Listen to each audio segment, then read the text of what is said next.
ഐക്യജനാധിപത്യ മുന്നണിക്ക് കേരളത്തിനകത്ത് ഒരു വലിയ ചരിത്ര വിജയമാണ് ഈ തെരഞ്ഞെടുപ്പിൽ ജനാധിപത്യ വിശ്വാസികൾ സമ്മാനിച്ചിട്ടുള്ളത്.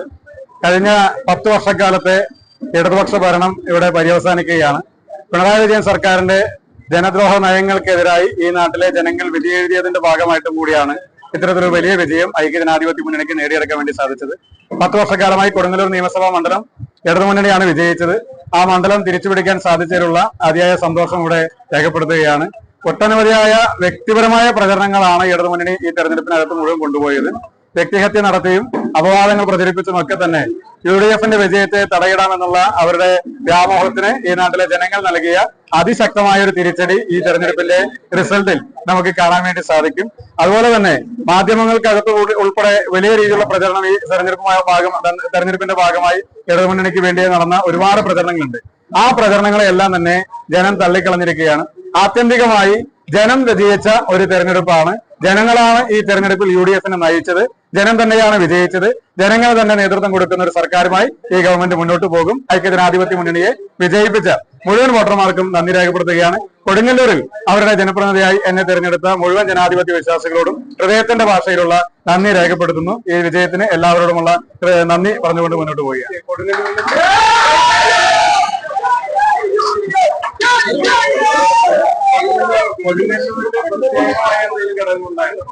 കൊടുങ്ങല്ലൂരിന്റെ ഒരു പ്രത്യേകത, ഈ തെരഞ്ഞെടുപ്പുമായി ബന്ധപ്പെട്ട് പ്രചരണ പരിപാടികൾ ആരംഭിക്കുന്ന സമയത്ത്, സ്ഥാനാർത്ഥിത്വം പ്രഖ്യാപിക്കപ്പെട്ട തുടക്കം മുതലുള്ള സമയത്തൊക്കെ തന്നെ കൊടുങ്ങല്ലൂർ വലിയ ഇടതുപക്ഷ കോട്ടയാണ് എന്നുള്ള വലിയ പ്രചരണം ഉണ്ടായിരുന്നു. എന്നാൽ ഇതൊരു കോട്ടയല്ല എന്ന് ഈ തെരഞ്ഞെടുപ്പിൽ പ്രഖ്യാപിക്കപ്പെട്ടിരിക്കുകയാണ്.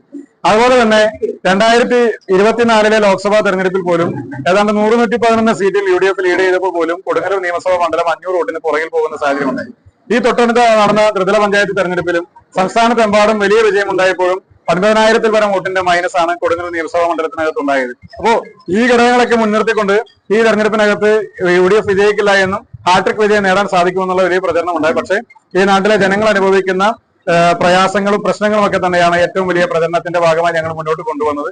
കുടിവെള്ളക്ഷാമമാണ് ഈ നാട്ടിലെ ജനത അനുഭവിക്കുന്ന ഏറ്റവും വലിയ പ്രയാസം എന്ന് പറയുന്നത്.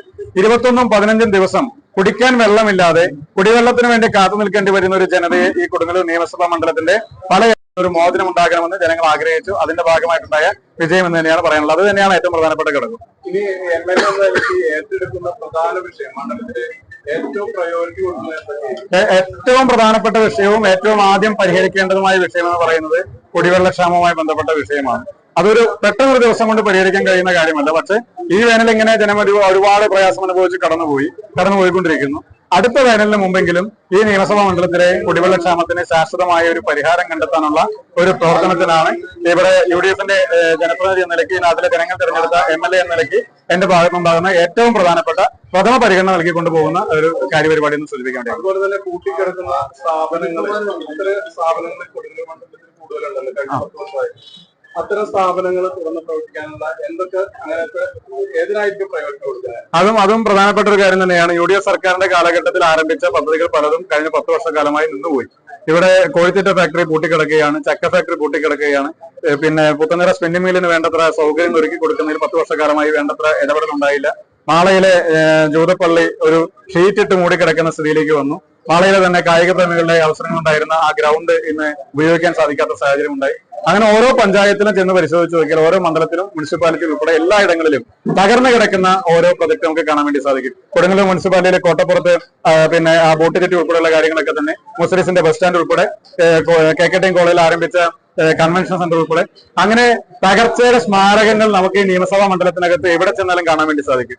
അതെല്ലാം തകർച്ചയുടെയും അവഗണനയുടെയും സ്മാരകങ്ങളായിട്ടാണ് ഇന്ന് കിടക്കുന്നതെങ്കിൽ അതിനെ ആ സ്മാരകങ്ങൾ എന്ന നിലയ്ക്ക് നിന്ന് മാറ്റിയെടുത്ത് ഈ നാട്ടിലെ ജനങ്ങൾക്ക് ദൈനംദിന ജീവിതത്തിന്റെ ഭാഗമായി ഉപയോഗിക്കാൻ സാധിക്കും, അല്ലെങ്കിൽ അതിന്റെ ഭാഗമായി ക്രമീകരിക്കാൻ വേണ്ടി സാധിക്കുന്ന രീതിയിലുള്ള ഇടപെടൽ ഉണ്ടാകും. എല്ലാം ഒരു ദിവസം കൊണ്ട് സാധിക്കാവുന്നതോ പെട്ടെന്ന് ഒരാഴ്ച കൊണ്ട് ഒരു മാസം കൊണ്ട് സാധിച്ചെടുക്കാവുന്നതായ കാര്യങ്ങളല്ല. 10 വർഷക്കാലം കൊണ്ട് തകർത്തതാണ്. അതിനെ പെട്ടെന്നൊരു ദിവസം കൊണ്ട് പൂർത്തീകരിക്കുക എന്നുള്ള പറയുന്നത് എളുപ്പമുള്ള കാര്യമല്ല. പക്ഷെ അതെല്ലാം പൂർത്തീകരിക്കപ്പെടും. അതെല്ലാം പ്രവർത്തിക്കാൻ സാധിക്കുന്ന രീതിയിലേക്ക് കൊണ്ടുവരും. 10 വർഷക്കാലത്തിന് പകരമായി ഈ നാട്ടിലെ ജനങ്ങളോട് ചോദിച്ചത് 5 വർഷമാണ്. 2 തവണയ്ക്ക് ബദലായി ചോദിച്ചത് 1 തവണയാണ്. ആ 1 തവണ കൊണ്ട് തന്നെ ഈ പറയപ്പെടുന്ന എല്ലാ പദ്ധതികളും പൂർത്തീകരിക്കുന്ന പ്രവർത്തനങ്ങളായിട്ട് മുന്നോട്ട് പോകും.